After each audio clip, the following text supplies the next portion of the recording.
Bueno, continuando con el curso de actualización de ANER, vamos a enfocarnos ahora en el módulo BNI y soporte vital. Tenemos como invitados a la licenciada Mariana Vaccaro, al bioingeniero Bruno Franceschini y al doctor Octavio Fernández. En primera instancia, la licenciada Mariana Vaccaro, kinesióloga de USOMNI, del Hospital Eva Perón, nos va a presentar un caso clínico. Bueno, buenas tardes. Como dijeron, mi nombre es Mariana, trabajo en el Hospital Eva Perón y trabajo en la unidad junto con 3 kinesiólogos más, el doctor Fernández y la doctora Nadia Brandam, que me invitaron hoy acá y bueno, les quiero agradecer a ellos la invitación. El caso clínico que trajimos hoy lo titulamos Caso Clínico Atípico, Soporte sin filtro. Bueno, tenemos un paciente de nombre Ramón, de sexo masculino, 39 años de edad, que niega alergias, consumos de alcohol, drogas ilegales y tabaco. Tiene como antecedentes personales una cifoscoliosis severa, secundaria a un trastorno genético no filiado, con retraso cognitivo moderado. La familiar, que es la mamá, refiere múltiples infecciones respiratorias previas, con un ingreso del 10 de julio del 2022 por una neumonía e hipercárnica. Bien, nosotros conocemos al paciente cuando ingresa a la USO-BNI el 2 de agosto del mismo año, derivado de terapia, donde ingresó por una sospecha de COVID, que después terminó siendo negativa, y una ira hipercárnica. Cabe destacar que el paciente no estaba vacunado al momento de ingresar a la terapia. Bien. Vamos a hablar un poco del examen físico y los signos vitales. Es un paciente de 1,67 m que pesa 79 kilos, con un índice de masa corporal de 28,3, un peso ideal de 63,2 kg. En el momento del examen físico, el paciente estaba normotenso, con una frecuencia cardíaca de 90 latidos minuto, una respi de 27, normotérmico, saturando 91 al 0,21. Descensorio vigil, lúcido, ubicado en tiempo, espacio y persona, comprendiendo órdenes simples. En el examen respiratorio pudimos ocultar disminución del movimiento vesicular y sin ruidos aislados. Bueno, este es el tórax de nuestro paciente, la cifoscoliosis en cuestión. Como pueden ver, es un paciente que tiene un trastorno de marcha muy importante, rotación de tórax. Además, tiene características faciales que son un poco atípicas también, ¿sí? Lo que nos impidió a lo largo del tiempo ciertas adaptaciones que les voy a ir contando. Exámenes complementarios. Bueno, acá tenemos la radiografía de ingreso de frente, que pueden ver un tórax muy complejo, ¿sí? Además de la mala técnica, un tórax muy complicado. También se le hizo un electrocardiograma de ingreso que marcó un eje cardíaco desviado hacia la derecha, que después se hizo un ecodoppler en donde los valores del ecodoppler fueron normales, con una FEI normal, sin hipertensión pulmonar. Y el laboratorio, el ácido base, que yo les puse ahí del ingreso del 2 de agosto, que fue de 7,33, 76 de dióxido, 65 de oxemia, 33 de bicarbonato, 5,2 de exceso de base, saturando 95 al 0,24. En resumen, tenemos un paciente masculino de 39 años de edad, con múltiples infecciones respiratorias, con una cifoscoliosis severa y una hipercárnica. Bueno, ¿qué hacemos nosotros cuando ingresan este tipo de pacientes y sabemos por laboratorio que lo vamos a tener que vincular a la BNI? Trabajamos con esta escala fundamentalmente, que es una escala que nos va a permitir poder tener un precedente a la hora de, una vez vinculado al paciente y ventilado al paciente, poder tener comparativos. Es una escala muy sencilla, que tiene 4 variables: frecuencia respiratoria, que se toma en 1 minuto, que se lleva el mayor de los puntajes, si ustedes pueden ver ahí, mayor a 30 te da 4 puntos. El aleteo nasal, que es observacional a los pies de la cama, la retracción del esternocleidomastoideo, palpando la inserción del músculo, y la respiración abdominal, que también es una evaluación subjetiva a los pies de la cama del paciente. Esta escala, cuando los pacientes suman menor a 4 puntos, está indicada la ventilación no invasiva. Mayor a 4 puntos tienen que tomar otras medidas. También hemos utilizado el índice de Acor, que tiene variables como la frecuencia cardíaca, que también se usa en el otro, el pH, el estado de conciencia del paciente, la PAFI y la frecuencia respiratoria. Esta es un poco más compleja, tiene mucho más numeritos que contar y cosas que ver. Y los pacientes acá se consideran que un score de Acor mayor a 5 a los 60 minutos de haber vinculado al paciente a la ventilación es un paciente que tiene un riesgo muy alto de fracaso de la ventilación del paciente. ¿Qué conductas tomamos? Hay una conducta farmacológica que la sigue Clínica Médica en nuestro hospital y los neumólogos, que es el plan de antibióticos, la aerosolterapia. En el caso de Ramón, la aerosolterapia siempre fue con aerocámara, porque no comprende la técnica, y la no farmacológica. Dentro de la no farmacológica tenemos como primer punto la oxigenoterapia, que si bien es un fármaco, sabemos que es el primer soporte respiratorio que el paciente va a recibir, también considerado junto con el alto flujo. Ramón, nosotros en primer medida, él vino de terapia intensiva con una cánula nasal, que no estaba adaptado, el paciente estaba incómodo, es un respirador bucal, lo que nos complicaba bastante adaptarle la canulita y estaba muy molesto. Entonces decidimos ponerle una Venturi al 0.24 que nos garantizaba una FiO2 exacta y el paciente se encontraba mucho más confortable. Con respecto a la ventilación no invasiva, con un dispositivo de nivel 1, que fue el que utilizamos nosotros, bueno, ¿qué fue lo que tuvimos que evaluar y qué tuvimos que medir? En primer momento, lo que nosotros hacemos es tener un BT que esté ajustado al peso ideal, ¿sí? Esto nos va a dar la cantidad de volumen que nosotros vamos a poder brindarle a este paciente a través de las presiones. Seleccionamos la interfase. En el caso de Ramón usamos una oronasal, que la tuvimos que ir rotando con una total face, porque hizo una escalita en el puente de la nariz, entonces tuvimos que ir rotando entre una y la otra para poder cuidar eso.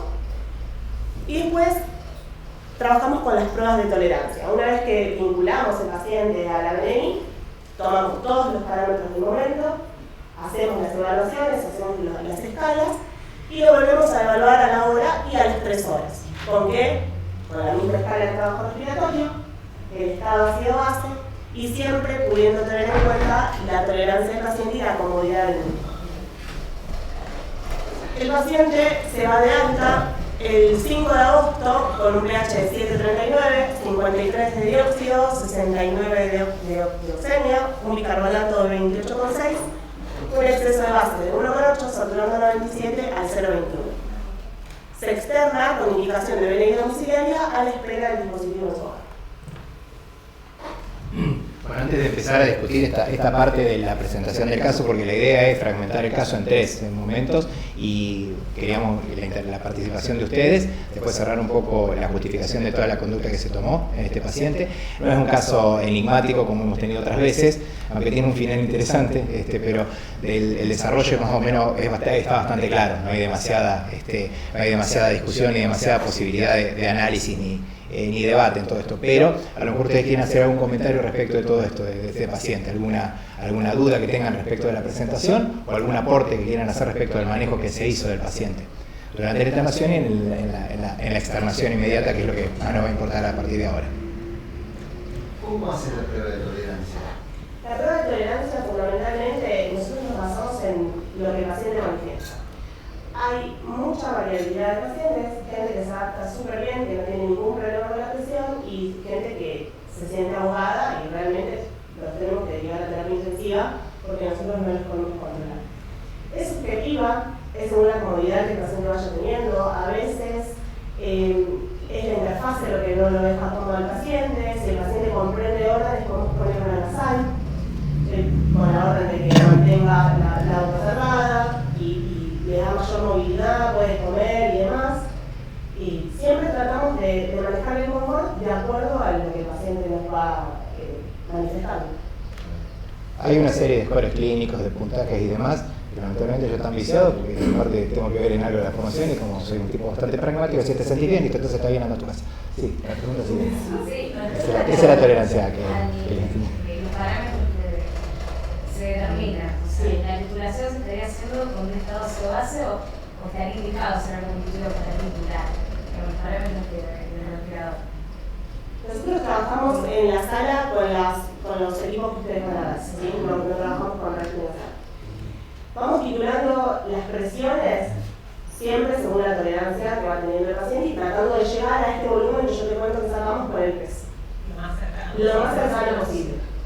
En el caso de Ramón creo que es algo que tiene que tener un volumen máximo de 500 y está manejando ahora entre 430, si no me equivoco, 450. Él cuando se va externado de acá se va con un soporte de 10 aproximadamente. Empezamos con un soporte de 8 porque hay que ir dándole tiempo que se vaya acostumbrando a la presión. Entonces es confort, en nuestro caso, es confort y volumen, siempre tratando de llevar el volumen que nos garantiza el lavado de dióxido, teniendo en cuenta siempre el confort del paciente. Bien, eso es un paciente internado, o sea, en un ambulatorio.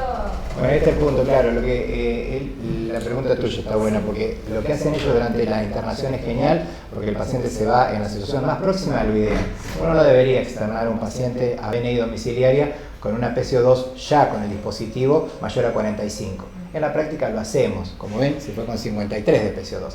Sabemos que después se ajustará. Y el ajuste durante el seguimiento ambulatorio es lo mismo. Si tuviéramos la posibilidad de hacer una PCO2 transcutánea nocturna sería lo ideal, pero no tenemos. Entonces vamos a hacer ácido base. Y con ácido base lo titulamos ¿cada cuánto? Cada 15 a 20 días, sobre todo al inicio. Tolerando valores de hipercamia porque el paciente no va a llegar rápido y fácil a los niveles ideales de PCO2, pero lo vamos haciendo de esa manera. El dato objetivo más importante es la PCO2, sin lugar a dudas. ¿El estado de ácido base que está en la casa lo hacen en la casa y el primero de la mañana? Sí, no hace falta que sea el primero de la mañana. La hipercamia diurna es lo mismo a las 10 de la mañana que a las 13.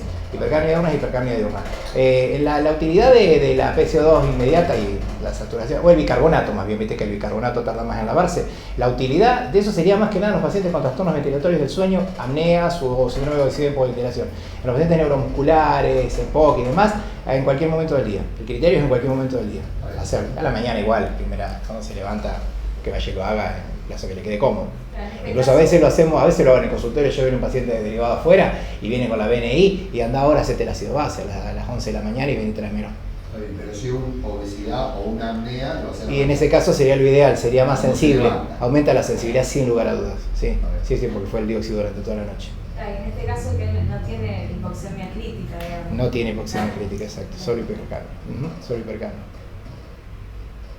No, yo iba a decir una de las cosas que aporta mucho confort, que no lo usamos con ese paciente en particular, pero usamos bastante con los pacientes con COVID, algún tipo de sedación. Suma mucho al confort del paciente, no le tenemos miedo a hacerle fina como para controlar lo que tiene que ver con la ansiedad, usar las máscaras. Y lo otro que la manera, en el agudo ventricular también es la respuesta a las escalas que mostró Mariana. Claro, la mejoría de esa es una manera de decir, bueno, en esto tengo confort y respuesta de los parámetros respiratorios, sobre todo. Del descenso del trabajo muscular. Sí, sobre todo la escala de los 4 puntos, porque no, pero el ROX no, porque el ROX y el HACOR, lo que pasa es que el ROX y el HACOR son más para hipoxemia pura. Estos pacientes son hipercámnicos, lo podemos adaptar y usarlo, pero básicamente el mejor sería la escala de trabajo respiratorio que puso ella al principio, que lo usamos mucho en la pandemia también, ¿no? Para decidir los pacientes que iban a terapia y los que... Básicamente eso. Bien. ¿Algo más? Bueno, entonces, el caso que se presenta es el de un adulto joven, sexo masculino, portador de insuficiencia respiratoria crónica hipercámnica, secundaria a cifoescoliosis. La cifoescoliosis pertenece al grupo de efectos de la pared torácica que más frecuentemente se asocia a insuficiencia respiratoria crónica hipercámnica. A este paciente todavía no podríamos estar definiéndolo como una insuficiencia respiratoria crónica hipercámnica, aunque hay algunos elementos que por ahí van orientando a un comportamiento de esta naturaleza, ¿correcto? Siempre que hablamos de cifoescoliosis decimos ese término porque la escoliosis pura generalmente no va a traer, es rara porque la desviación axial, la desviación frontal del eje va a traer a la larga una desviación anteroposterior y va a ser una cifoescoliosis acompañada. La cifosis sí puede ser aislada sin escoliosis, pero la escoliosis sin cifosis no existe. Entonces generalmente hablamos de cifoescoliosis, que es la causa del defecto que estamos tratando acá. Hay otros defectos de la pared torácica que podrían llegar a, en algunos casos, provocar insuficiencia respiratoria crónica, pero son excepcionales. El pectum excavatum, la espondilitis anquilosante y otros tantos como son en esta clasificación que les muestro acá, de acuerdo a la etiología, básicamente son causas idiopáticas y congénitas, el paciente no tiene ninguna enfermedad asociada, o las causas secundarias a trastornos neuromusculares, enfermedades vertebrales del tejido conectivo y postoracoplastia. Dentro de las enfermedades neuromusculares, y esto lo remarco porque generalmente un paciente con insuficiencia respiratoria crónica hipercápnica por sifoescoliosis se va a comportar de manera muy similar a los pacientes con enfermedades neuromusculares. Entonces lo vamos a tratar y lo vamos a estudiar en forma agrupada, ¿no es cierto? Tenemos enfermedades de la primera motoneurona, segunda motoneurona mixtas y enfermedades miopáticas puras. Los ejemplos son los más claros que ustedes ya conocen: la polio para las enfermedades de primera, segunda motoneurona, el Duchenne como prototipo de la sifoescoliosis secundarias a enfermedad miopática. Esto lo traigo acá porque a nosotros de la sifoescoliosis por supuesto que no nos interesa nada el ortopédico, excepto esto que es un indicador del riesgo que tiene el paciente de presentar en el curso de su evolución una hipercapnia. El grado de desviación de la columna, esto es el ángulo de Cobb, se llama ángulo de Cobb, que mide la probabilidad de que el paciente presente una hipoventilación con el correr del tiempo. Entre 50 y 80 grados es cuando a partir un nivel a partir del cual tenemos que preocuparnos y prestar especial atención. Esto por sí solo, y lo digo a propósito del paciente que estamos hablando, es un marcador de futura hipercapnia, de futura hipoventilación. Esto por sí solo, porque después vamos a ver que este paciente le faltarían algunos elementos como para ya habernos aventurados al tratamiento de la hipoventilación. Para repasar, ¿cuál es el mecanismo de la insuficiencia respiratoria que se provoca en estos pacientes? Este gráfico ustedes se lo acuerdan un montón, de segundo año de la facultad. Es el gráfico de distensibilidad pulmonar, distensibilidad del sistema respiratorio completo y distensibilidad de la caja torácica. La caja torácica la sacamos por diferencia. En el punto de relajación, acá en el punto del CRF, la elasticidad pulmonar es similar, idéntica y en sentido opuesto a la elasticidad torácica. Eso es lo normal. Acá el paciente está en CRF con una distensibilidad pulmonar normal y una distensibilidad de la pared torácica normal también. CRF a 0 centímetros de agua. La presión en la que se iguala la presión de relajación de la vía aérea, ¿correcto? Bueno, entonces acá de vuelta, esto es lo que pasa en el paciente normal, esto es lo que pasa en el paciente con sifoescoliosis. El paciente con sifoescoliosis tiene una disminución de la compliance de la pared torácica, parezco kinesiólogo, perdón, no era persona diciendo compliance, distensibilidad sería en español, no es porque anglicanizar cosas que tienen una traducción literal y clara. Distensibilidad de la pared torácica está disminuida, o sea que el tórax está más elástico. Eso hace que la curva, presión-volumen de la caja torácica tenga este comportamiento y la situación en la que se igualan las dos elasticidades, las dos distensibilidades, su inversa, es mucho más bajo. La CRF está mucho más abajo que en el paciente normal, ¿correcto? Esa disminución de la CRF trae como consecuencia que el volumen corriente tenga que iniciarse a volúmenes más bajos, que en realidad no sería un problema si, seguramente lo están pensando, la distensibilidad está tan baja que el paciente debería hacer poco trabajo. Pero, ¿qué pasa? Hay microtelectasias, y esas microtelectasias aumentan la rigidez de la pared del tórax, entonces el esfuerzo necesario para entrar la primera porción del volumen corriente va a ser mucho mayor.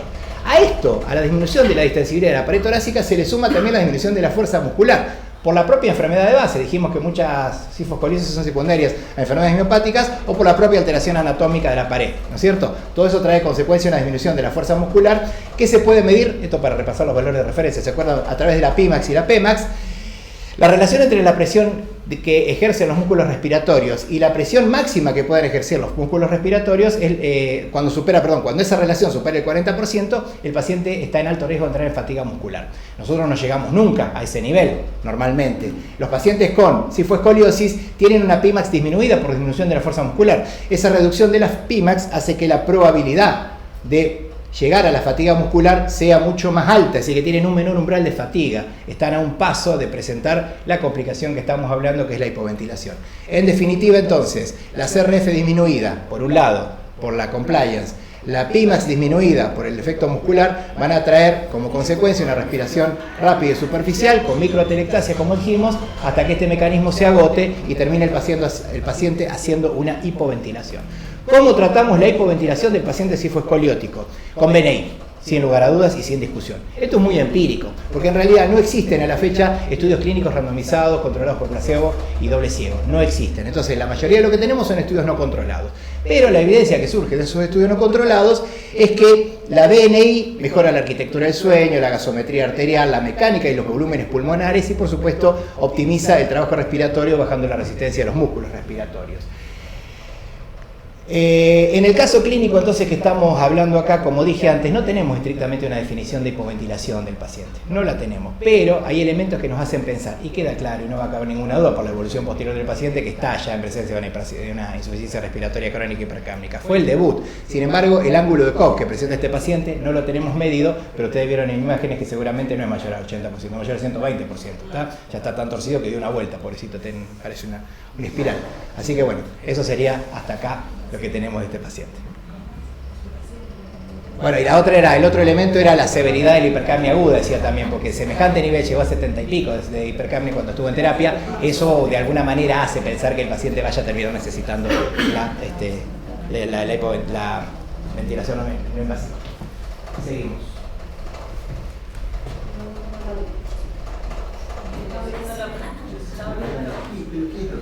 ¿Qué vibra? El piso, cada vez que pasa vibra todo. Cada vez que pasa un colectivo, vibra esto, vibra. Sí,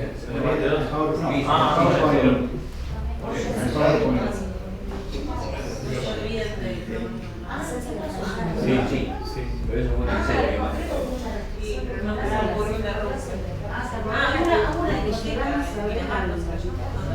Lo pensé también, vimos un terremoto,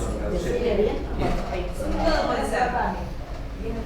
Bueno, este paciente, después de que se fue a esperar el equipo en su domicilio, tuvo muchos reingresos. ¿Sí? En el 2022, que fue el año que nosotros lo empezamos a tratar, volvió en octubre, ¿sí? El 11 aproximadamente. Entró por guardia y después lo tuvimos nosotros un día, lo ayudamos a mejorar el SMAS y se volvió ahí. Después vuelve a fines del mismo mes, en donde ya el paciente se va de alta con el equipo domiciliario, ¿sí? Nosotros le seteamos el equipo, educamos a la familiar, que es su mamá, a colocar la interfase, a ajustar los AV, cómo colocarlo, cómo prenderlo, cómo apagarlo, cuántas horas, y él empezó con un soporte nocturno y después tuvimos que ir escalando, pero bueno, ahora le voy a contar. Empezó con un soporte nocturno. En el 2023, ya con su equipo domiciliario, vuelve. Mediados de enero, mediados de mayo, fines de mayo, siempre con 2 días, ahí en mayo estuvo 5 con nosotros, poco tiempo, es a lo que yo quiero hacer referencia. En junio, el 3 de junio vuelve, está 2 días y se va. A todo esto siempre volviendo a educar a la familia. Diciéndole, bueno, a ver, poner el interfase, ¿cómo se la ajustás? ¿Cómo lo prendés? Mostrarme. Preguntándole al paciente, ¿vos estás bien? ¿Estás cómodo? El paciente siempre nos dice que sí. ¿Sí? ¿Él ingresa siempre por hipercapnia? Él ingresa siempre por hipercapnia y en cada ingreso se vuelve a hacer placa, se vuelve a estudiar buscando otro motivo y no hay otro. Siempre es la hipercapnia pura. ¿Deterioro del sensor? No. No hay deterioro del sensor. Por los parámetros de la ácido, Sí. pero no deterioro mecánico. Pero nunca deterioró el sensorio. Él siempre es sensorio vigil. Sí, pero bueno, es un paciente respondedor. Bien. para los 8 calores. En mediados de mayo volvió, estuvo 2 días y se fue. Entonces acá no pasamos.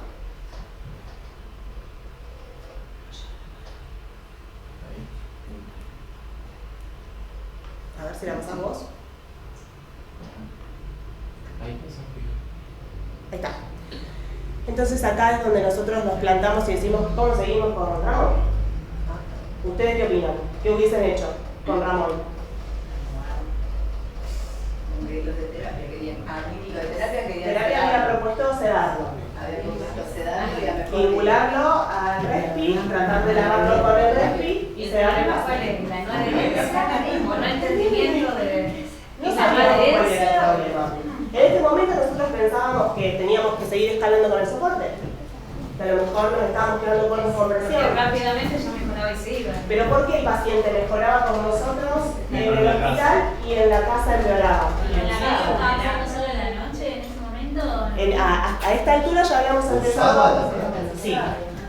En esta altura ya habíamos empezado a cubrir las horas de sueño y el post-almuerzo 3-4 horas.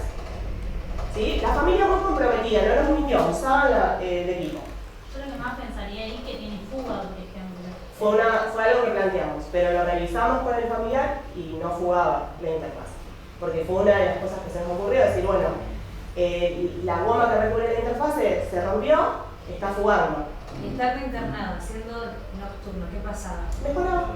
Pero en el día no requería. Durante el día no requería, los ácidos bases venían con mejoría. Entonces acá es donde se empezó a pensar, lo que les dije, empezar a escalar el nivel de soporte, que de hecho lo hicimos y sumamos horas de uso. Y también empezamos a pensar en la posibilidad de que sea un paciente que haya que transfusionizar y vincular a un soporte vital para poder mejorarle la calidad de vida. Así fue el planteo que se hizo con el equipo. El paciente vuelve el 2 de junio, no veo bien si del 2023, donde está 6 días internado con nosotros. En ese interín, con mis compañeros, dijimos, bueno, acá pasa algo, traiga su equipo. Traen el equipo del paciente, conectamos, vinculamos, la interfaz estaba bien, no estaba rota, no fugaba, la calculadora estaba entera. Conectamos el equipo y nos quedamos paraditos así al lado del equipo. Le preguntamos a Ramón, ¿estás bien? Sí, Ramón siempre bien. Bueno, acá pasaron 10 minutos y el aparato, el equipo dejó de funcionar. Y vos le preguntabas a Ramón, ¿estás bien? Sí, Ramón te decía que estaba bien. Ramón está todo bien. Ramón está siempre bien. Bueno, ¿qué hicimos? Llamamos al soporte técnico. El soporte técnico tenía una demora increíble. Nosotros no podíamos mantener el paciente internado en el hospital para hacer la BNI, con todos los riesgos que lleva tener un paciente internado, que puede complicarse con cualquier otra cosa. Entonces, con mis compañeros decidimos desarmar el equipo. Y cuando desarmamos el equipo, es hospital público, chicos, escuela. Todo vale. Todo vale. Cuando le sacamos la tapa de atrás del equipo, cae del equipo una tonelada de tierra. El filtro está lleno de tierra y de algo que parecía ser hollín. Hacía una neumonitis por hipersensibilidad. Y sí. Entonces ahí es donde yo empiezo a interrogar a la familia, que es algo que no hacemos habitualmente y que deberíamos hacer, de cómo viven. Y ahí me entero que la familia se calefacciona con leño y que los pisos de su casa son de tierra. Entonces todo el aire que el equipo estaba tomando era tierra y hollín. Polvillo. El filtro se lavó, se secó, se volvió a colocar. Enseñamos a la mamá de cómo hacerlo, porque es muy sencillo, se saca solamente la tapita de atrás, se lava y se vuelve a colocar. Y es el día de hoy que Ramoncito sigue en su casa, muy pleno y con su familia. No volvió a ingresar. Y no volvió a ingresar. ¿Está bien? Suerte que no le hicieron ¿Cómo caso. quieras? Sí, ya sé que es una Está bien, ¿no? Está vivo. Está vivo. de que el Estado le dio una casa de... Eso pasa. ¿Cómo? El Estado tiene una casa digna, perdón. Y que vote,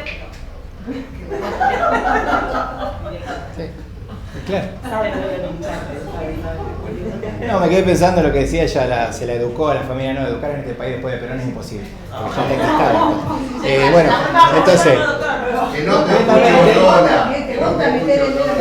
concretamente, Irrita. si lo hiciste a propósito, sabes que de vueltita abanico y ya está, lo hiciste a propósito, ya sé. Escuché, bueno, entonces, bueno, quería dejar con suspenso al final, pero ya está spoileado. Concretamente se nos presentaba, después de los reingresos del paciente, un paciente con insuficiencia respiratoria crónica hipercápnica, con BNI domiciliaria y múltiples exacerbaciones. Primero, repasar las indicaciones de la BNI en pacientes neuromusculares, como dijimos, este paciente entra en el grupo de los neuromusculares.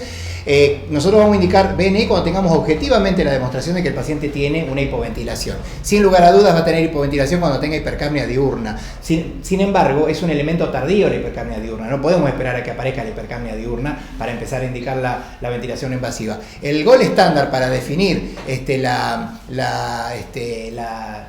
la hipoventilación es la medición de la PCO2 nocturna, la medición transcutánea, que nosotros acá en Argentina lamentablemente no tenemos en ningún lado. Estos son los parámetros que nos permiten inferir que el paciente tiene hipoventilación. Un FBC menor al 70%, fíjense cómo subieron el punto de corte, históricamente era 30%. Hoy, y esto es el manual más reciente de la ERS, sugiere que ya con 70% o menos del FBC podemos sospechar que el paciente tenga un Claro, obviamente ellos con el 70% le van a hacer una PCO2 transcutánea, nosotros lamentablemente no, así que vamos a tener que bajar un poco el punto de corte. Es como la PPD, para ellos la PPD de 1 milímetro significa catástrofe, nosotros ponemos de 10 centímetros que nada, ya respira tuberculosis y que no somos nosotros. O un pico flujo tosido menor a 160, los valores de Pimax y Pemax, el SNIF, esto sí no tiene traducción literal, la fuerza del SNIF y la poliglobul y la hipertensión pulmonar como elementos más tardíos de todo esto, ¿no es cierto? Entonces, el modo habitual con el que vamos a ventilar a estos pacientes es el modo de BiPAP, el modo de presión binivelada, ¿correcto? Ese es el modo que ya está más extendido, que ya hay más experiencia y que realmente ofrece bastantes ventajas al paciente. Los modos volumétricos, históricamente eran la primera indicación, ya no se utilizan más porque ya con los modos de presión tenemos un efecto mucho más confortable para el paciente y con los mismos resultados gasométricos. Se decía antes que la ventilación volumétrica era una ventaja porque estos pacientes con debilidad muscular nosotros le aseguramos un volumen corriente, con la presión no le aseguramos el volumen corriente. Si tienen debilidad muscular nosotros le metemos presión, se suponía que no íbamos a lograr el target del volumen corriente necesario, pero hoy se sabe que sí, hoy se sabe que la ventilación presurométrica también puede lograr valores, y de hecho los logra, de volumen corriente adecuados y esperables y predecibles. Y la ventaja que tienen los modos volumétricos es que permiten manejar la tos mejor al paciente, se le pueden hacer expansiones como para hacer air stacking y otros modos para hacer toilette y demás. Los modos duales solamente en casos seleccionados, podemos hablar de todo eso si tienen... Bueno, esto es una cuestión práctica de cómo vamos a setear inicialmente un equipo de ventilación no invasiva, un dispositivo. La máscara que vamos a elegir en primera medida es una máscara nasal, mucho más confortable y no tiene desventajas respecto a la oronasal, siempre y cuando la anatomía del paciente lo permita. Paciente con un síndrome impresionante fue bastante difícil, pero de hecho la máscara nasal sería la primera elección. Un modo binivelado con frecuencia respiratoria de backup, porque estos pacientes corren el riesgo de hacer apneas centrales, ¿no? Apneas centrales no por un mecanismo encefálico de la apnea, sino por el defecto neuromuscular que tienen. Van a tener una falla de drive, digamos, un defecto en el drive y van a ser apneas centrales. Entonces le tenemos que asegurar una frecuencia respiratoria de backup entre 12 y 16. 10 también, ¿no? Le podemos poner menos para que no compita demasiado, para que no le tire disconfort a la noche. Un tiempo inspiratorio entre 0,5 y 3 segundos le vamos a poner. La EPAP inicial de 4 a 6 centímetros de agua. Ustedes saben que menos de 4 no le podemos hacer, no es IPAP, menos de 4 no es IPAP, digamos, menos de 4 es presión de relajamiento nada más. Menos de 4 obviamente que favorece la reinhalación y la hipercapnia vinculada a eso. Y estos pacientes van a tener valores muy bajos de EPAP, no le vamos a poner un nivel de 8 como en un paciente obeso y con apneas, porque son pacientes que no están hiperinsuflados, entonces no necesitan valores altos de EPAP o CPAP o PIP, que es lo mismo, ¿no? Una IPAP de entre 8 y 14 centímetros para lograr unos 10-12 de soporte. Y el rise time, el tiempo de ascenso de la IPAP sería de entre 0,5 a 0,4 segundos en relación al tiempo inspiratorio. Si el tiempo inspiratorio es muy corto, le voy a poner un rise time mucho más alto, y si es largo, siempre en el medio, ¿no? Siempre en el medio. Nunca vamos a tratar de hacerlo ni muy largo ni muy corto por el confort más que nada. El paciente puede terminar bastante incómodo con esto. Esta sería la manera en que uno en el consultorio puede empezar a ventilar a un paciente de esto, cuando nos viene a ver una ELA, un Duchenne en el consultorio, que ya decidimos hacerle la BNI. Esto sería un buen seteo inicial para empezar a trabajar con el paciente, que después lo vamos a ir ajustando de acuerdo a la respuesta, a la PCO2 fundamentalmente. En el caso clínico en particular, ¿qué conducto deberíamos tomar? Ustedes ya la dijeron todo, Mariana perfectamente lo dijo. Indagar la adherencia del paciente está descartada, factores de disconfort, la máscara, la tolerancia a los niveles de confort. Lo que hicieron los chicos, la utilización presencial del dispositivo, el dispositivo de tu casa, y vamos a ver qué pasa, y los ajustes técnicos del equipo, todo lo que hicieron los chicos brillantemente. Perfecto, siempre bien. Bueno, ¿podemos seguir con el tercer bloque? Sí. No, porque ya estaba. Todavía sacaron la foto que estaba. Ah, bueno, ahí está. Ahí está. La foto para que tenemos nosotros. A vos ya te sacaron. Iba a poner una foto. Por eso estás despreocupado. Ya está. Mira, saco. Primera Cosa que saco sacar. ya. Muy bien, entonces. Bueno, entonces, siguiendo la discusión del paciente, si nosotros hubiéramos hecho toda esa secuencia de estudio y a pesar de eso el paciente hubiera seguido con una hipoventilación residual, tenemos en primer lugar que tener en cuenta que la hipoventilación residual tiene todas las complicaciones que se le puedan ocurrir. Todo lo que está mal está asociado a la hipoventilación residual. Y la hipoventilación residual, lo nombraste vos, Pamela, puede ser secundaria a fuga, sin lugar a dudas, es la primera causa de la hipoventilación residual. La fuga, lo fuiste vos, Carlita. Ahí está. Eso. Se comieron de 100, por eso. Ah, no, es mi esclerosis, no está, es mi Alzheimer. Puede ser secundaria, puede generar sincronías, mala calidad del sueño y por supuesto reducir la calidad de vida. ¿Sí? Tengo un Alzheimer temprano, ¿sabes? Así. Rogelio. Ahí va. Bueno, ¿cómo se monitorea a los pacientes de ventilación no invasiva? Este es un trabajo increíble, espectacular, se lo sugiero, no se lo cité, pero es un trabajo bastante reciente, creo 2019, 2020 de Rabé. Todo lo que hace Rabé que está bien, es un capo el tipo en ventilación. Y él sugería, ellos sugerían en realidad, valoró cada uno de estos elementos como marcador del éxito de la ventilación no invasiva. El estado de ácido-base matinal, como decía Fernando, la oximetría nocturna, la PCO2 transcutánea que ellos tienen y los datos que salen del software del respirador. El respirador tira muchos datos, nos da la fuga, nos da los tiempos, la presión 90, o sea, la presión con la cual el paciente estuvo en promedio durante todo el tiempo que lo usó, las curvas de flujo, visual, solamente mirar las curvas de flujo nos permite ver qué tipo de patrón respiratorio tiene el paciente, si hay alguna alteración en eso. Y por supuesto que el gol estándar para monitorearlo es la polisomnografía nocturna o poligrafía nocturna con el paciente en BNI. Ese es el gol estándar para saber si la BNI está funcionando o no. No lo hacemos en la práctica y está mal, lo deberíamos hacer más porque la mayoría de nosotros tiene un polígrafo y es fácil meterle un polígrafo al tipo porque además ustedes vieron que con la poligrafía a un paciente ventilado no se usa la cánula, se mide el flujo que da el aparato, o sea, sumamos el flujo del aparato a los otros parámetros que medimos, oximetría, movimientos torácico-abdominales y tenemos un dato espectacular de saber si está funcionando bien o no. De todos estos elementos, la saturometría nocturna y la medición transcutánea del dióxido son complementarios. La saturometría nocturna básicamente marca, mide los eventos instantáneos de alteraciones de la ventilación. Para que un evento instantáneo termine moviendo la TCPCO2 va a tardar bastante tiempo. Entonces esto nos marca la tendencia y esto nos marca los movimientos instantáneos. Así que los dos se complementan, no alcanzan con uno solo. Pero que históricamente decimos, y es real, obviamente el marcador más definitorio de la hipoventilación es la hipercapnia. Sin embargo, la oximetría también acompaña hipercapnia e hipoxemia y la combinación de las dos lecturas nos va a dar un dato interesante respecto de eso y del éxito de la BNI.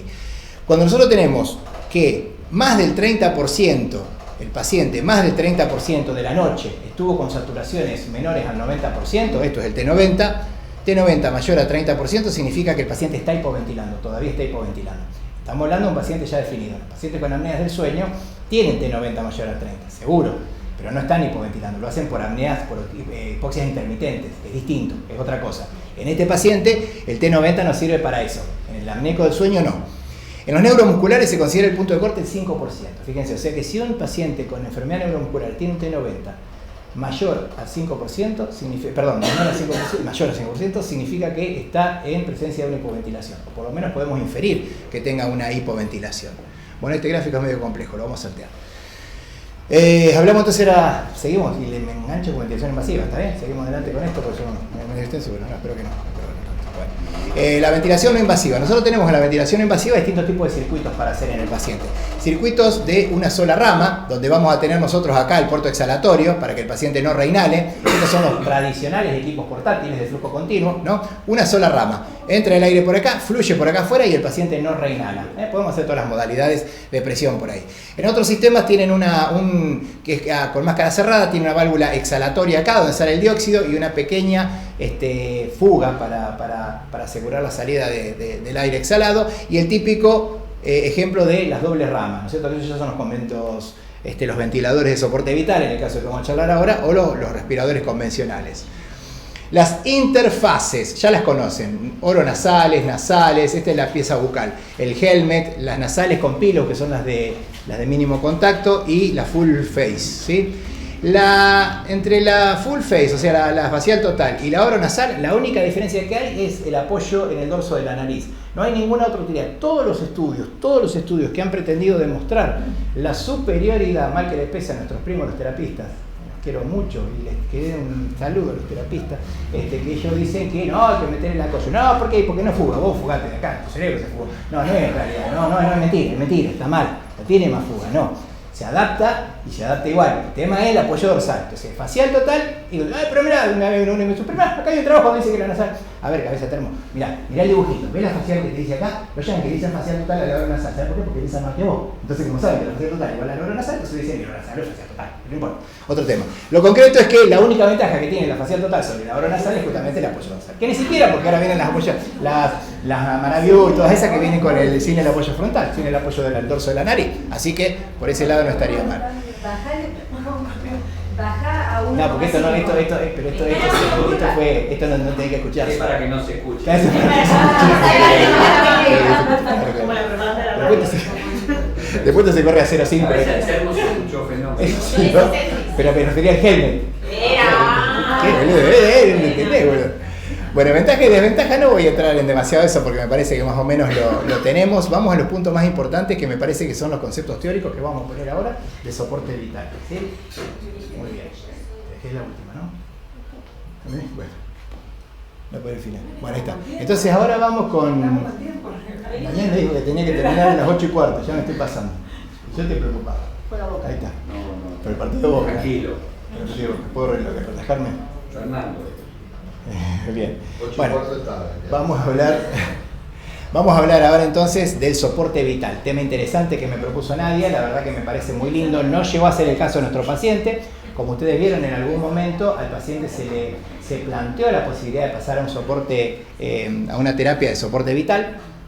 Vamos a charlar un poquito de eso y en qué consiste y de qué hablamos cuando hablamos de terapia de soporte vital. En realidad, como a modo de introducción, que por ahí no lo tengo tan desarrollado, entre los ventiladores convencionales, no los ventiladores convencionales, los ventiladores de flujo continuo portátiles, los habituales, los BiPAP que nosotros manejamos con los pacientes, y el que tienen ahí a la derecha, que ya tiene las dos ramas y demás, hay un continuo, digamos, pero de necesidad cada vez mayor de parte del paciente, de la asistencia ventilatoria, pero los conceptos teóricos son los mismos, es decir, todas las variables que manejamos en los ventiladores, en los respiradores más básicos a los más complejos son las mismas. Las variables son las mismas, los modos son los mismos. Lo que cambia es a lo mejor un poco el monitoreo, las posibilidades de monitoreo que tenemos con estos ventiladores más complejos, las alarmas y la mayor cantidad de variables a intervenir, digamos. Algunas ni siquiera las vamos a modular si no nos interesa, o si no la conocemos más vale no tocar, o sea, quedarse con el seteo por default. Pero básicamente eso es lo que nos va ofreciendo los ventiladores de soporte vital. Tenemos como clasificación inicial, los ventiladores domiciliarios son cerrados o abiertos. Los cerrados son los que tienen una válvula exhalatoria, ¿sí? Y tienen dos ramas, ¿no es cierto? O una rama cuando venían, yo decía que tenía un dispositivo que reabsorbe el dióxido al nivel distal. Básicamente tienen la válvula exhalatoria para tener un circuito de inhalación y un circuito de exhalación. Tienen un control más estricto de las variables y tienen mayores posibilidades de monitoreo. Los sistemas abiertos, que son justamente los básicos, los que conocemos, son monorrama, tienen un puerto exhalatorio, que se llama también fuga intencional, que es por donde sale el aire, como mostrábamos en este circuito acá delante de todo, estaba en el bloque anterior. Tienen menores requerimientos de asistencia, son mucho más fáciles y de alguna manera ofrecen cierta seguridad. Falsamente, porque en realidad los otros son lo mismo también, si el paciente no se va a asfixiar, todos tienen un sistema de seguridad antiasfixia y demás, ¿no es cierto? Y por último pasamos al nivel más avanzado de este tipo de ventiladores domiciliarios, que son los ventiladores de soporte de vida. Estos ventiladores básicamente son lo mismo que estos, cerrados, pero además tienen la incorporación de una batería para que le permita al paciente utilizarse durante todo el día, más de 16 horas. Y tenemos que garantizar que ante cualquier corte y demás el paciente se mantenga el soporte ventilatorio. Este gráfico me parece muy lindo, fíjense, de los más simples, que son los los de CPAP, los dispositivos de CPAP, de flujo continuo, básico, estos no tienen modos ventilatorios. Los binivelados, sin frecuencia respiratoria de respaldo, ya casi siempre usamos el que tiene frecuencia respiratoria de backup, ¿no? Pero acá ya estamos pasando a una etapa más compleja, donde hay muchas más alarmas, hay muchas más, unos software mucho más complejos que tienen estos dispositivos, hasta llegar a los de soporte de vida, que tenemos la válvula exhalatoria, como decía antes, la doble rama, indefectiblemente, y batería incorporada. Aumentamos el número de las horas de necesidad, aumentamos la complejidad del respirador que vamos a estar utilizando. Los ventiladores de nivel 1 de soporte vital, de presión positiva en general, son los que no necesitan batería, que va a necesitar usarlo el paciente hasta 8 horas por día. La mayoría de todos. En el nivel 2 tenemos los ventiladores con baterías, en algunas que se van a usar entre 8 y 16 horas, y cuando el paciente requiera más de 16 horas, generalmente ya traqueostomizado, no siempre, pero generalmente traqueostomizado, ya pasamos a nivel 3 de ventiladores que tienen todos los dispositivos, todos los elementos de los que charlábamos. ¿Está? Bueno, esto es una comparación general, básicamente como para marcar, en los soportes ventilatorios habitualmente el paciente tiene una traqueostomía y está vinculado al respirador a través de esa vía y no con interfaces como las que utilizamos habitualmente.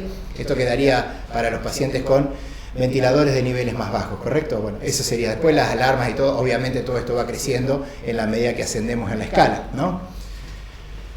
Muy bien, los ventiladores de soporte vital básicamente lo que hacen es sumar a los BiPAP tradicionales, a los dispositivos que conocemos de binivel, los elementos de un ventilador convencional de terapia, alarmas, monitores, baterías, todos los modos ventilatorios que queramos hacer, de volumen, de presión, incluso los más complejos, los duales, y podemos tener un margen mayor de presiones de los que habitualmente tenemos en los dispositivos más simples. Bien, son circuitos obviamente de doble rama, como decíamos. La doble rama, la válvula exhalatoria puede ser simple, que sería que el paciente inhala y en la exhalación se abre completamente, o puede tener una apertura proporcional, donde se va abriendo progresivamente en base al esfuerzo del paciente para manejar el tema de la PIP, obviamente, ¿no? De la PIP o de la EPAP.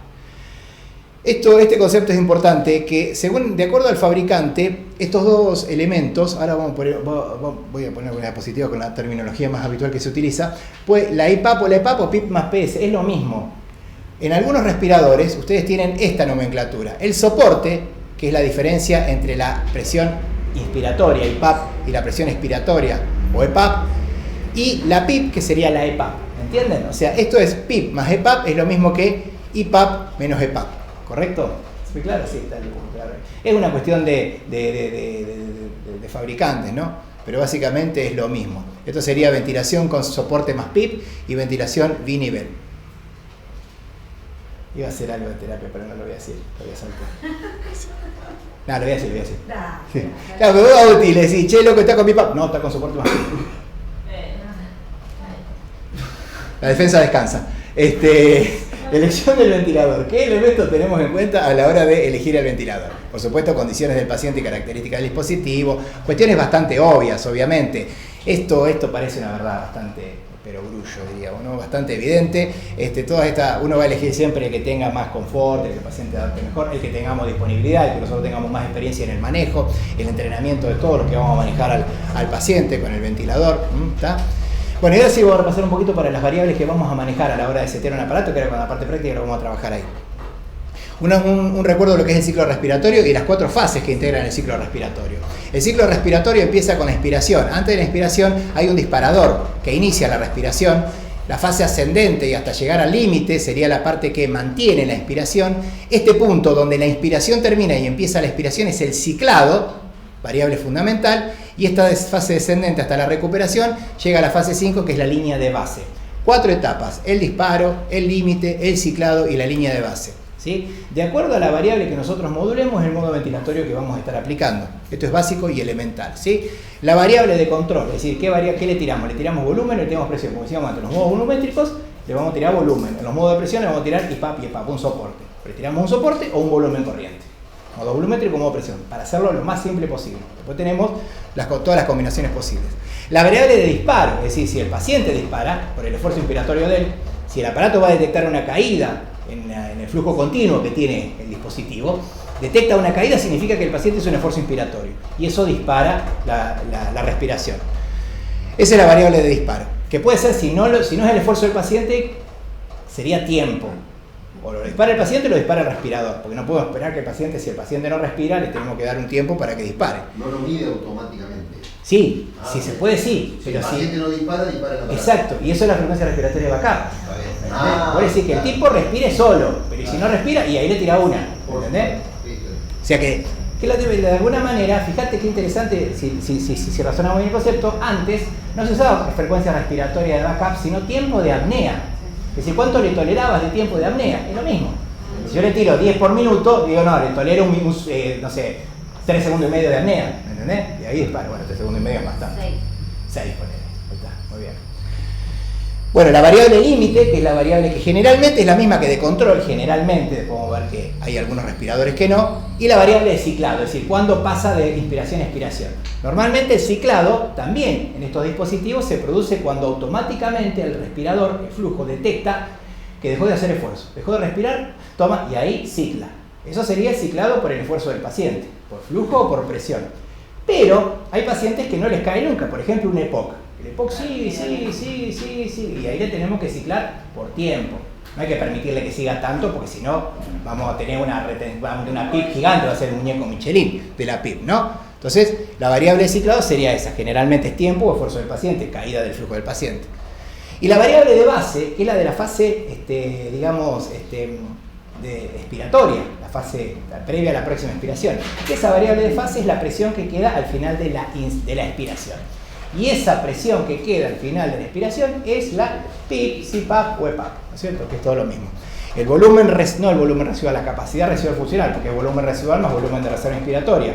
Esos dos volúmenes, la capacidad residual funcional, es la que determina esa variable de fase. Entonces, terminología, IPAP y EPAP ya vimos lo que era, la presión inspiratoria y la presión expiratoria, el volumen corriente, la frecuencia respiratoria de backup, ya vimos lo que era, los límites inspiratorios, esto es, el tiempo inspiratorio es una variable muy importante que nosotros vamos a manejar, sobre todo en los ventiladores más complejos, es una variable que no tenemos que desestimar, ya lo habíamos visto antes, ahora lo vamos a ver, o sea, el tiempo inspiratorio puede ser puede ser fijo, donde como dije antes, termina una inspiración y el respirador solo corta, por ejemplo, en algunas circunstancias, típicamente el caso del EPOC, o bien le damos una ventana, porque si un paciente, el caso opuesto, la EPID, que tiene un tórax muy elástico, poco distensible, ese paciente inspira y automáticamente va a empezar la expiración, porque y se le corta y va a alargar enseguida el aire. A ese paciente le tenemos que garantizar un tiempo inspiratorio un poquito más largo, entonces le vamos a dar un tiempo inspiratorio mínimo, para asegurar que por lo menos llegue a eso. Si llega solo, bien, si no, no, esperá, ¿el tipo quiere sacar? No, todavía no, aguantá un cachito medio que mete un poquito más de aire, ¿cierto? Y el tiempo inspiratorio máximo, o sea, fíjense que el paradigma, el tiempo inspiratorio mínimo vendría bien para los pacientes fibróticos, el tiempo inspiratorio máximo vendría bien para los pacientes con EPOC, ¿está? Entonces, esto evita el ciclado prematuro, acuérdense, el ciclado era el pasado de inspiración-expiración, el ciclado prematuro o el ciclado prolongado, ¿sí? Y mientras más prolongado sea el ciclado, obviamente mayor retención de volumen, mayor retención que va a determinar mayor presión, más autopip, ¿sí? Bueno, el gatillado, esto para la terminología nada más, el gatillado, triggering, cuando hay fugas, cuando hay alguna fuga, porque como habíamos dicho, o sea, el paciente hace el esfuerzo inspiratorio, el circuito que tira flujo permanentemente nota que se escapa un poquito de flujo y ahí dispara. Si se escapa flujo porque hay fuga, entonces va a notar como que el paciente está haciendo un esfuerzo inspiratorio y va a empezar a hacer lo que hace el autociclado. Eso lo vieron todos ustedes en terapia, todos ustedes los centenarios son allá, saben mucho más de todo esto. Empieza, viste, que por ahí empezaron taca. Sí. Sí. Los mismos conceptos de ventilación invasiva se aplican a la ventilación no invasiva. Las variables son las mismas, la fisiología es la misma. Bueno, el ciclado dijimos lo que era, el rise time que era para la velocidad de ascenso de la rama de la IPAP. Fíjense, volviendo a los dos ejemplos extremos, en la EPOC el rise time tiene que ser rápido, para llegar rápido, porque vamos a tener que dejar que después también termine rápido para que no retenga. En cambio, en las intersticios tiene que ser reducido, porque si le tiro rápido y no llego ni a palo, está durísimo. Entonces despacito para que vaya durmiendo, despacito y con la hormiga y ¿cómo es? El elefante y la hormiga. Bueno, El fall time, que es el tiempo de caída, que a veces en algunos respiradores se puede regular, pero en la mayoría de las veces no. Esto es todo lo que acabo de decir, ¿ven? Este gráfico también del manual, este es el manual, si lo consiguen es genial, se los puedo pasar. Es una hermosura ese manual de la ERS, está buenísimo, de ventilación no invasiva. Hay uno de ventilación invasiva también. No es tan nuevo, creo que es 2017. Esto, bueno, los valores que decíamos, IPAP y EPAP, falta ponerle CPAP acá para saber que es todo lo mismo. Esta es la presión de soporte, la IPAP, fíjense acá, el rise time es todo esto, el fall time es todo esto, el tiempo de meseta, el ciclado que está acá, el tiempo inspiratorio y las variables que le ponemos, un tiempo mínimo y un tiempo máximo, ¿está? ¿Sí? Un tiempo máximo, sí. Si antes del tiempo máximo respira el solo, listo, no va a hacer nada la máquina. Si la respiración siguiera y quiere seguir por acá, acá la corta y la baja, ¿sí? Y el tiempo mínimo, si pasó de acá, ya está. Si hubiera terminado acá, no dice nada. Si termina acá, no la deja terminar acá, lo hace seguir, ¿está? Eso es lo que hacen las dos palabras. Bueno, resumen nada más así rápido para ver cada modo en cada una de las variables. El modo volumen, la variable de control obviamente es el volumen. Nosotros le ordenamos un volumen corriente, le tiramos un volumen corriente.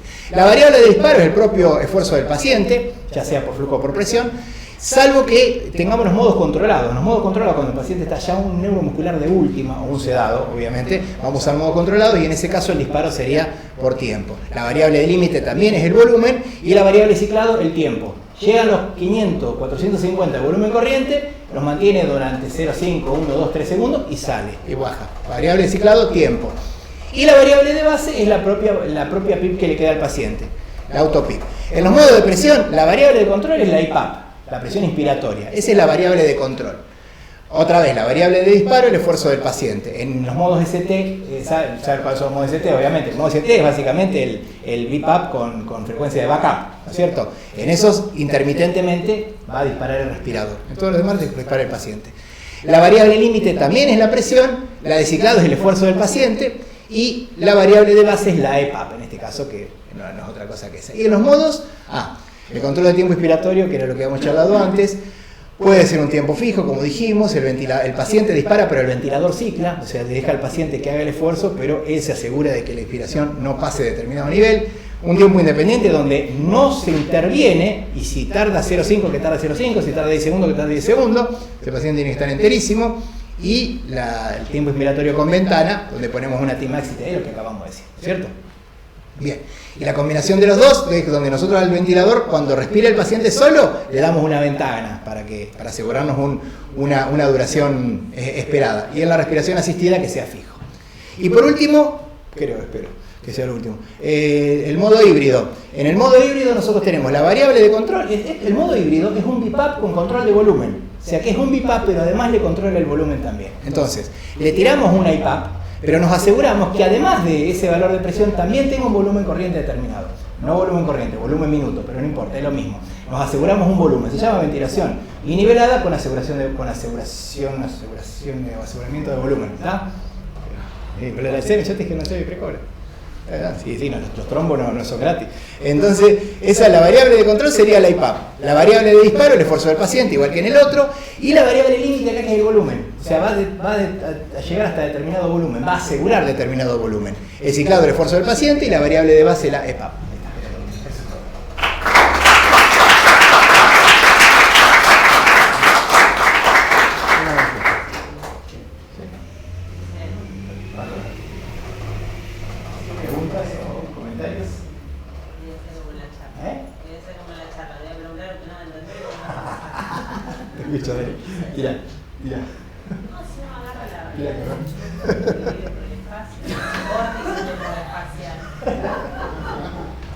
Sigue la constante de tiempo del cosmos. Dark, ¿se respiraría Dark? ¿Respirar de Dark? Y se te lo explica y sí, se me parece mentiroso. Te voy a explicar así que entonces es el aire que parece.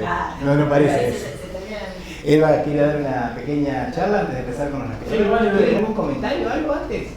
¿Alguna cosa que para charlar? ¿Nada? ¿No? Bueno. Estamos procesando toda la información. Recalculando. Estamos recalculando. Bueno. Ahí cuando... Bueno, gracias. Sí. Bueno, presentamos a Bruno Franceschini, bioingeniero de Liquid, y nos va a hablar sobre los distintos equipos. Bueno, igual ya lo explicó todo el doctor. Pero básicamente era como una clasificación rápida de los equipos. Este acá es el STA, que fue igual al OCT también, ya porque tiene alarma. No sé si usaron este con el paciente o usaron uno u otro. Un ST. Ah, un ST. Era uno. No, sin alarmas. Claro, sin alarma. Como un BMC. Sí, porque es BMC. Claro, Este, por ahí es parecido al CIPAP, nada más que lo que cambia es la configuración que tiene interna, y obviamente que tiene alarmas, por eso ven acá esta luz. Y este equipo se puede configurar como un CIPAP, pero van a tener las opciones de S, ST y de T. Este equipo es similar a este, lo mismo que tiene una batería, que tiene una duración pequeña de 1 hora, y lo que tiene es que puede usarse con traqueotomía, que en este caso obviamente no, porque el equipo no está preparado. Entonces este sería para ventilación, digamos, no invasiva. En este caso podría hacerse invasiva o no invasiva. Y este respirador es un...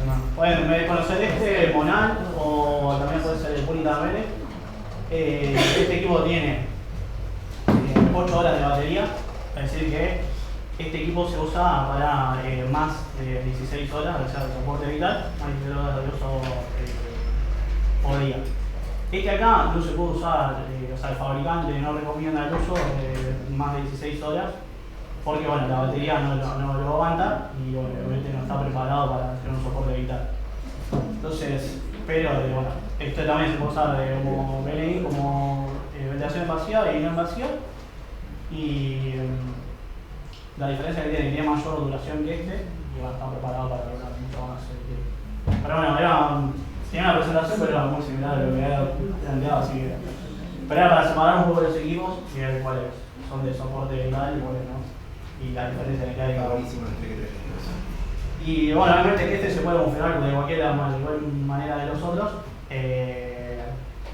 Y tiene las funciones que explicó el doctor. Por ahí, bueno, la idea de ir a la otra sala, así los conectamos y vemos cómo se pueden cambiar los parámetros, los modos.